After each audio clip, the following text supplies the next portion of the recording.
रुकिए, एक पल के लिए रुकिए। अभी जो मैं आपको बताने वाला हूं वो किसी धर्म ग्रंथ की कोई साधारण कहानी या कोई उपदेश नहीं है। यह गरुड़ पुराण का वो कड़वा और खौफनाक सत्य है जो हजारों सालों से हमसे छुपाया गया था। क्या आप जानते हैं कि जब किसी घर में एक बेटी जन्म लेती है तो वो कोई आम शारीरिक या जैविक घटना नहीं होती। वो उस परमपिता परमात्मा का एक बहुत ही कठोर और रहस्यमयी चुनाव होता है। लेकिन भगवान किस पिता को, किस मां को और किस घर को एक बेटी के लिए चुनते हैं? और सबसे डरावना सवाल, क्या आपका घर, क्या आपके कर्म उस चुनाव के लायक थे? आज हम गरुड़ पुराण के उन पन्नों को खोलेंगे जो आपको बताएंगे कि आखिर बेटियां किस घर में आती हैं और क्यों एक बेटी के जन्म लेते ही उस घर की रुकी हुई किस्मत अचानक से खुल जाती है। इस वीडियो को बहुत ध्यान से देखिएगा, क्योंकि अंत में गरुड़ पुराण का जो सत्य आपके सामने आएगा वो आपकी जिंदगी और आपके परिवार को देखने का पूरा नजरिया हमेशा के लिए बदल देगा। हम सब यही मानते हैं कि किसी भी घर में बच्चा पैदा होना प्रकृति का नियम है, लेकिन गरुड़ पुराण और हमारे प्राचीन कर्म सिद्धांत इस विज्ञान से बहुत आगे की बात करते हैं। गरुड़ पुराण चीख चीख कर कहता है कि इस दुनिया में किसी भी घर में, किसी भी आंगन में बेटी का जन्म लेना कोई संयोग या इत्तेफाक नहीं है। जब किसी घर में एक बेटी अपनी पहली सांस लेती है तो वो सिर्फ एक बच्ची का जन्म नहीं होता, वो उस ब्रह्मांड का एक बहुत बड़ा फैसला होता है। भगवान हर किसी को बेटी नहीं देते। आज मैं आत्म रहस्य के इस मंच से गरुड़ पुराण के उस सबसे खूबसूरत लेकिन सबसे ज्यादा रुला देने वाले पन्ने को खोलने जा रहा हूं। गरुड़ पुराण में यमराज और पक्षीराज गरुड़ के बीच आत्माओं के सफर को लेकर एक बहुत ही गहरा और रहस्यमयी संवाद है। उसमें स्पष्ट बताया गया है कि मृत्यु के बाद जब कोई आत्मा यमराज के दरबार में खड़ी होती है तो उसका अगला जन्म यूं ही तय नहीं होता। आत्मा को वहां नहीं भेजा जाता जहां जगह खाली हो। आत्मा को वहां भेजा जाता है जहां उसका उद्देश्य हो, जहां उसका कर्मों का कर्ज हो। और जब बात एक स्त्री योनि, एक बेटी के रूप में जन्म लेने की आती है तो यमलोक के नियम बहुत बदल जाते हैं। हम बचपन से सुनते आए हैं कि बेटियां नसीब वालों को मिलती हैं, पर क्या आपने कभी सोचा है कि वो नसीब आखिर है क्या? वो नसीब कोई आसमान से टपकी हुई चीज नहीं है। वो नसीब आपके यानी उस पिता के पिछले जन्म के कर्म हैं। गरुड़ पुराण का सबसे कड़वा और नंगा सच सुनिए। शास्त्रों में वर्णन आता है कि जब इंसान के पिछले जन्मों के पाप या कर्ज बहुत भारी होते हैं, जब उसने पिछले जन्म में किसी का बहुत पैसा खाया होता है या किसी को बहुत तकलीफ दी होती है, तो प्रकृति उस कर्ज को वसूलने के लिए उसके घर में एक बेटे को जन्म देती है। जी हां, आपने बिल्कुल सही सुना। ज्यादातर घरों में बेटे सिर्फ और सिर्फ उस पिता का पुराना कर्ज वसूलने, उसकी संपत्ति का बंटवारा करने और उसके पुण्यों को भोगने के लिए आते हैं। ये वो आत्माएं होती हैं जिन्हें आपसे कुछ लेना होता है।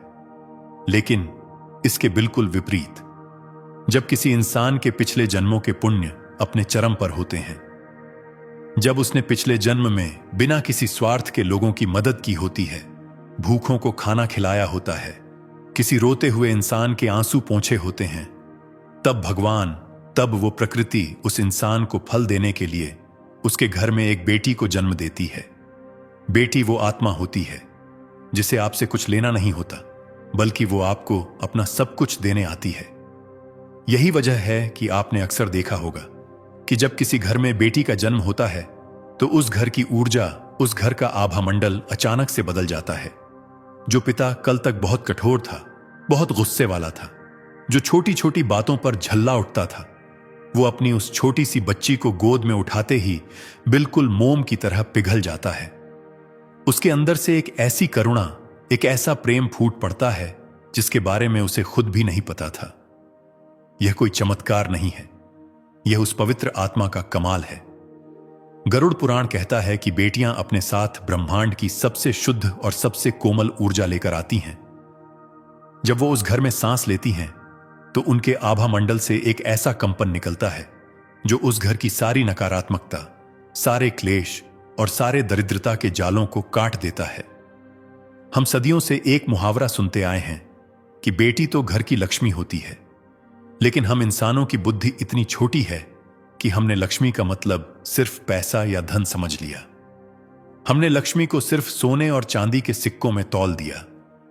गरुड़ पुराण और देवी भागवत महापुराण में बहुत ही स्पष्ट शब्दों में बताया गया है कि लक्ष्मी सिर्फ पैसों की देवी नहीं है। लक्ष्मी संतुलन की देवी है, लक्ष्मी शांति की देवी है, लक्ष्मी चेतना और करुणा की देवी है। और यह लक्ष्मी, यह सकारात्मक ऊर्जा उस घर में कभी नहीं टिकती जहां लोगों का आपस में अपमान होता हो, जहां बात बात पर गालियां दी जाती हों, जहां स्त्रियों को पैरों की जूती समझा जाता हो और जहां सिर्फ और सिर्फ स्वार्थ का बोलबाला हो। तो जब हम कहते हैं कि बेटी लक्ष्मी है, तो इसका असली मतलब यह है कि भगवान ने उस बेटी को एक बदलाव का दूत बनाकर आपके घर भेजा है। वो खाली हाथ नहीं आती, वो अपने साथ अपने उन संचित पुण्यों को लेकर आती है जो उसने अपनी पिछली कई यात्राओं में कमाए थे। जब वो नन्हे नन्हे कदमों से आपके घर में चलना शुरू करती है, तो वो असल में आपके घर के वास्तु दोषों को, आपके घर की उस भारी ऊर्जा को अपने पैरों तले खत्म कर रही होती है। यही कारण है कि आपने अपने आसपास, अपने समाज में ऐसे कई परिवार देखे होंगे जो बेटी के जन्म से पहले कर्ज में डूबे हुए थे, जिनके घर में हमेशा कंगाली छाई रहती थी। लेकिन जैसे ही उस आंगन में बेटी की किलकारियां गूंजीं, अचानक से उस पिता का व्यापार चल पड़ा। उसकी रुकी हुई तरक्की होने लगी। घर में अचानक से सुख और शांति ने डेरा डाल लिया। लोग इसे सिर्फ एक संयोग मान लेते हैं। लोग कहते हैं कि अरे बच्चे के पैर शुभ हैं, पर हकीकत में शास्त्र इसे पुण्यों का हस्तांतरण मानते हैं। उस बेटी की पवित्र आत्मा अपने पिता के कष्टों को देखकर अपने पुण्यों का एक हिस्सा अपने पिता के आभा मंडल में डाल देती है। वो अपने भाग्य से, अपनी किस्मत से उस पूरे परिवार को पालने लगती है। लेकिन अब यहां पर एक बहुत ही गहरा और बहुत ही डरावना सवाल पैदा होता है। अगर बेटियां सच में इतनी पवित्र होती हैं, अगर वो पुण्यों का फल होती हैं, तो फिर आज के समाज में कई घरों में बेटियों के जन्म पर मातम क्यों मनाया जाता है? क्यों आज भी कुछ परिवारों में जब वैद्य या डॉक्टर कहता है कि बेटी हुई है, तो पिता का मुंह लटक जाता है, दादी मुंह फेर लेती है? क्यों बेटियों को जन्म से पहले ही गर्भ में मार दिया जाता है, या जन्म लेने के बाद उन्हें जिंदगी भर यह एहसास दिलाया जाता है कि वो एक बोझ हैं, पराया धन है? यह सवाल बहुत ही महत्वपूर्ण है और इसका जवाब आपको गरुड़ पुराण के उस कर्म सिद्धांत में मिलेगा जिसे सुनकर आपकी रूह कांप जाएगी। शास्त्रों में वर्णन आता है कि यमलोक से जो आत्मा धरती पर आने के लिए निकलती है, वो मां के गर्भ में आने से पहले ही उस परिवार की, उन माता पिता के विचारों की ऊर्जा को महसूस कर लेती है। अगर उस परिवार के मन में डर है, अगर उनके अंदर बेटी को लेकर लालच है कि दहेज देना पड़ेगा, अगर उनके मन में स्त्री के प्रति कोई सम्मान नहीं है, तो कोई भी उच्च कोटि की आत्मा, कोई भी शुद्ध और पवित्र आत्मा उस गर्भ में प्रवेश नहीं करती। वो आत्मा उस गंदे आंगन से वापस लौट जाती है। और फिर उस घर में कौन जन्म लेता है? उस घर में जन्म लेती है एक ऐसी आत्मा जो पिछले जन्म में उसी परिवार की कोई बहुत बड़ी दुश्मन रही हो। गरुड़ पुराण कहता है कि जब आप एक बेटी को, एक स्त्री को बोझ समझते हैं, तो आप असल में अपना ही विनाश बुला रहे होते हैं। लेकिन कभी कभी इस नियम का एक अपवाद भी होता है, एक ऐसा सच जो आपकी आंखों में आंसू ला देगा। कभी कभी बहुत ही पुरानी सोच वाले, बहुत ही कठोर और लालची परिवारों में भी एक बहुत ही शुद्ध और पवित्र बेटी जन्म ले लेती है। वो उस घर में आती है जहां उसे प्यार नहीं मिलता, जहां उसे बेटों के बराबर हक नहीं मिलता। ऐसा क्यों होता है? गरुड़ पुराण के अनुसार ऐसी बेटियां साधारण आत्माएं नहीं होती। ये परिवर्तनकारी आत्माएं होती हैं। ये सबसे शक्तिशाली आत्माएं होती हैं। ये उस घर में इसीलिए नहीं आती क्योंकि वो घर अच्छा है। ये उस घर में इसलिए आती हैं ताकि उस घर के अंधेरे को चीर सकें। जैसे एक दीपक को अगर आप अंधेरे कमरे में रख दें, तो वो दीपक यह शिकायत नहीं करता कि यहां कितना अंधेरा है।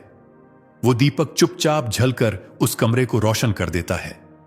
ठीक वैसे ही ये कोमल सी बेटियां अपने स्वभाव से, अपनी मुस्कान से, अपने निस्वार्थ प्रेम से और अपनी जिद से उस कठोर पिता के हृदय को बदल देती है।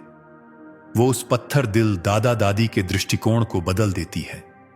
वो उस घर में पैदा होती हैं जिसे बदलना असंभव लगता था, और वो उस पूरे परिवार की चेतना को, उनके सोचने के तरीके को जड़ से उखाड़कर एक नया रूप दे देती है।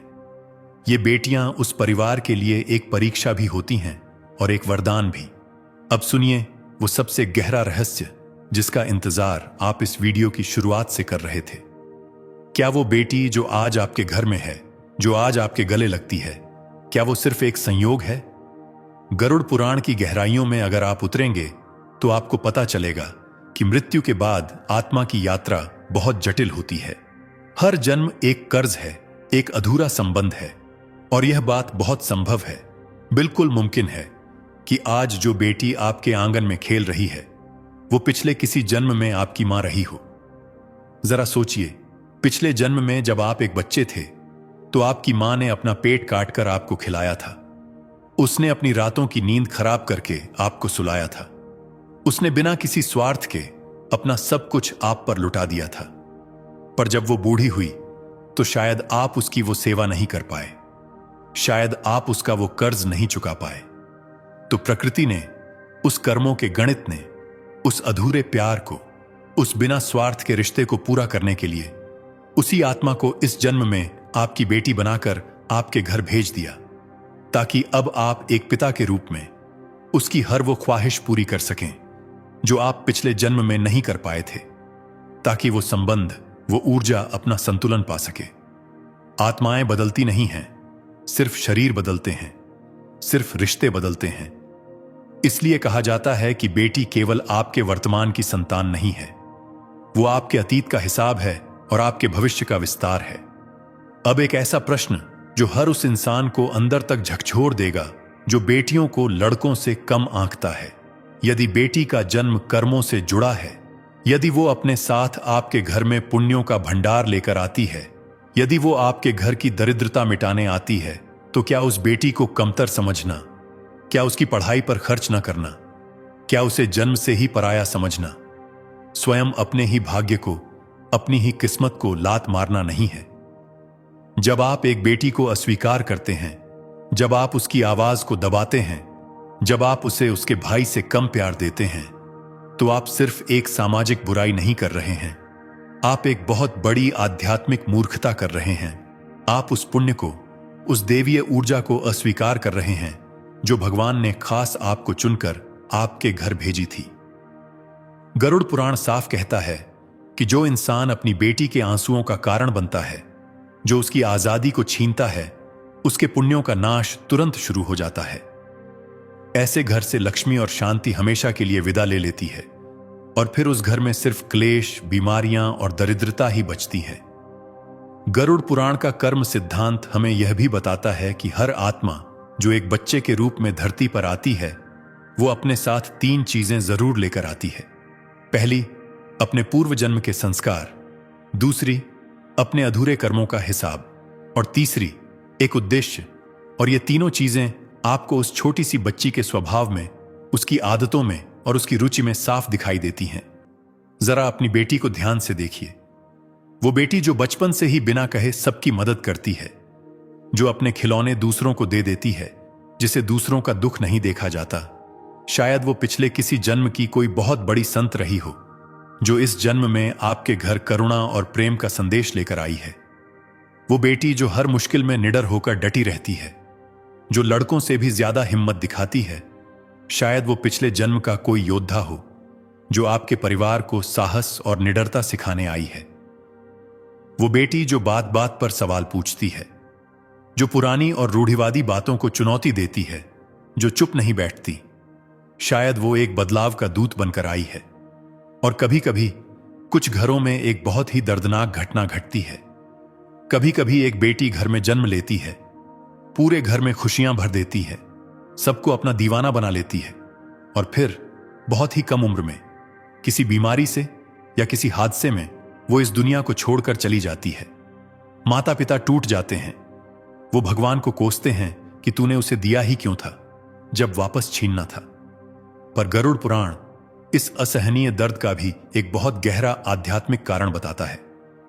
शास्त्रों के अनुसार ऐसी आत्माएं वो होती हैं जिनका इस धरती पर और उस परिवार के साथ कर्मों का हिसाब सिर्फ उतने ही सालों का या उतने ही महीनों का होता है।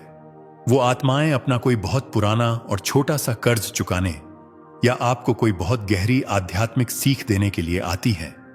वो अपना संदेश देती हैं, आपके पुण्यों का संतुलन बनाती हैं और फिर अपनी असली यात्रा पर परम धाम की तरफ आगे बढ़ जाती है। वो आपके दर्द का कारण नहीं बनती, वो आपकी आत्मा को इस दुनिया के मोह माया से आजाद करने का एक बहुत कठोर माध्यम बनती है। मैं जानता हूं कि यह सब सुनना बहुत कठिन है, इसे स्वीकार करना आसान नहीं है, लेकिन गरुड़ पुराण का, इस ब्रह्मांड का यही सबसे अटल सत्य है। हर जन्म उद्देश्यपूर्ण है, हर सांस की एक गिनती है, हर रिश्ते का एक कारण है। कोई भी जन्म, कोई भी रिश्ता बेवजह नहीं है। तो अब हम उस अंतिम और सबसे गहरे प्रश्न पर आते हैं जिसे हर माता पिता को खुद से पूछना चाहिए। क्या बेटी का जन्म भगवान की तरफ से केवल एक कृपा है या फिर वो एक बहुत बड़ी आध्यात्मिक जिम्मेदारी भी है? गरुड़ पुराण का उत्तर बहुत ही स्पष्ट है। बेटी का जन्म दोनों है। जब कोई शुद्ध और शुभ आत्मा एक बेटी के रूप में आपके घर में जन्म लेती है तो वो केवल आपके आंगन में खुशियां बिखेरने नहीं आती, वो केवल आपके बुढ़ापे का सहारा बनने नहीं आती। वो उस घर की चेतना को, उस परिवार के आध्यात्मिक स्तर को ऊंचा उठाने आती है। और इसके बदले में उस परिवार का, उस पिता का यह सबसे बड़ा कर्मों का दायित्व है कि वो उसे सबसे बेहतरीन शिक्षा दे, वो उसे दुनिया की हर बुरी नजर से सुरक्षा दे, लेकिन सुरक्षा के नाम पर उसे पिंजरे में न बांधे। वो उसे स्वतंत्रता दे, वो उसे अपने फैसले खुद लेने का सम्मान दे। यदि किसी घर में बेटी का जन्म तो बहुत खुशियों के साथ होता है, पर बड़ी होने पर उसे अपने ही भाई के समान अधिकार न मिले, यदि उसके सपनों को, उसकी पढ़ाई को यह कहकर छोटा कर दिया जाए कि तुझे तो दूसरे घर जाना है, यदि उसकी आवाज को अनसुना किया जाए, तो गरुड़ पुराण के अनुसार वो घर, वो पिता उस महान आध्यात्मिक अवसर को हमेशा के लिए खो देता है जो भगवान ने उसे दिया था। वो अपने पुण्यों को खुद अपने हाथों से आग लगा देता है। गरुड़ पुराण हमें यही सिखाता है कि जन्म लेने वाली आत्मा और उस परिवार के बीच एक बहुत ही सूक्ष्म और पवित्र अनुबंध होता है। आत्मा अपने संस्कार और पुण्य लेकर आती है और परिवार उसके पंखों को आसमान देने का दायित्व लेता है। यह रिश्ता केवल खाना खिलाने या कपड़े पहनाने का नहीं है, यह उस आत्मा के विकास का है। और जब एक पिता इस दायित्व को पूरी ईमानदारी से पूरा करता है तो उस घर में केवल एक बेटी नहीं बड़ी होती, उस पूरे परिवार की किस्मत, उनकी चेतना और उनका आध्यात्मिक स्तर बढ़ जाता है। मित्रों, आज हमने आत्म रहस्य के इस सफर में एक बहुत ही लंबी और गहरी यात्रा की है। आज हमने गरुड़ पुराण के उन पन्नों को खोला है जो बताते हैं कि बेटी का जन्म केवल एक शारीरिक घटना नहीं है, वो आत्माओं की उस अनंत यात्रा का एक बहुत ही खूबसूरत अध्याय है। हमने जाना कि बेटियां केवल संतान नहीं हैं, वो संस्कार हैं।